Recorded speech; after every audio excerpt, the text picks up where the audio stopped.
I never overlook no opponent. I train for every fighter the same way. I push myself. I believe in my skills and I believe in my talent. And the results is always the same. I keep my eyes on the prize. Oh, you've got to watch the people, the relationships that you develop. Have people of kindred mindsets. If you're around folk who are dead and negative all the time, they will affect you. You want people that are around you that have smiles on their faces. Abraham Lincoln refused to hire a guy because of his face. He said, but the guy can't help it. He said, anybody over 30 is responsible for their face. If you have some depressing face looking at you every day, it affects your blood pressure. Keep these dead faces away from you. It's contagious. Yeah, I mean, I think a lot of it comes down to, a lot of people throw like, oh, like, you must be a super tough motherfucker and all this other shit. And I think it comes down more to just like how bad you want it. Like in life, like if you just want something so fucking bad, like I just remembered like when I was doing the 50-meter underwater swim, it was really hard for me. I'd never been able to do it outside of, SEAL training. And the only 2 times I did it was when I like had to do it, and I just remembered, I was just like, well, I'm just gonna swim until I fucking reach the wall or black out. Like there just wasn't another option. Like I just wasn't gonna quit just because I wanted it so bad. You never heard of a tree growing half as high as it could? No, trees don't grow half. A tree drives its roots as deep as it can, reaches as high as it can, produces every leaf it can, every fruit it possibly can. To the max. Every life form strives to the max, except human beings. Now, why not human beings? Jot this down. You've been given the dignity of choice. You're not a robot. You don't have to repeat this year the same as last year. One of my friends says that in order to achieve something you've never achieved before, you have to become someone you've never been before. I was going to say anything to entrepreneurs in this room. The illusion that you've been taught is that great entrepreneurs take giant risks. It's total bullshit. There are some exceptions that have, and they gotten lucky. But if you look at the ones that consistently succeed, they know the upside will take care of itself. They focus on how to protect the downside.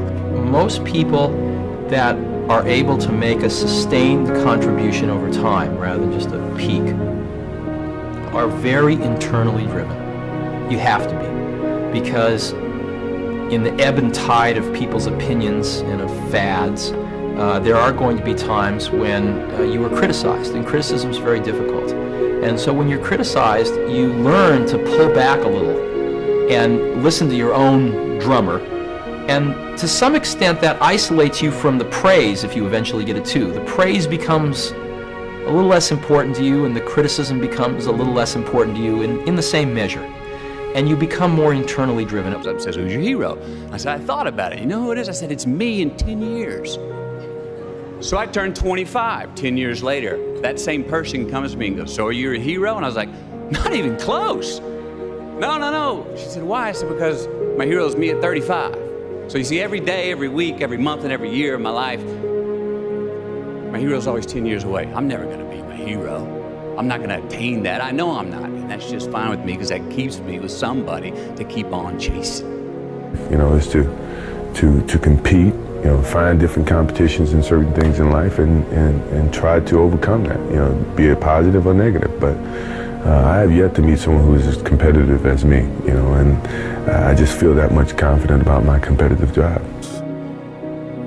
Your life for the next 3 weeks would be more pleasant if you went on heroin, but it would totally destroy you over the long pole.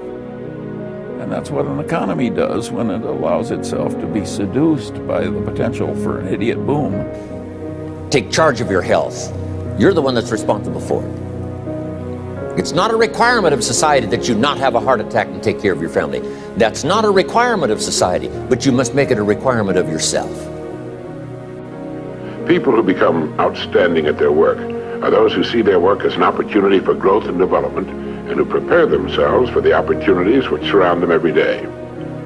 Preparation is the key. This means becoming so good, so competent at what we're now doing, we will actually force the opportunities we seek to come our way. It takes imagination, creative imagination, to know that Diamonds don't look like diamonds in their rough state, nor does a pile of iron ore look like iron or steel. Great opportunities lurk constantly in every aspect of the work in which we now find ourselves.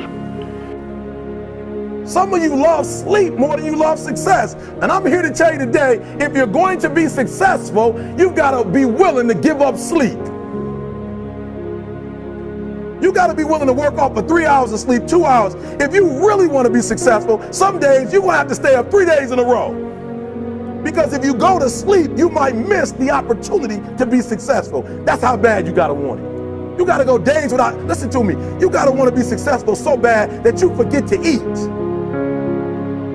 Beyonce said once she was on the set doing her thing, 3 days had gone by, she forgot she didn't eat because she was engaged. I'll never forget when 50 Cent was doing his movie, I did a little research on 50, and 50 said that when he wasn't doing the movie, he was doing the soundtrack. And they said, when do you sleep, 50?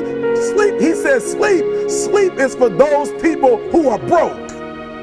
I don't sleep.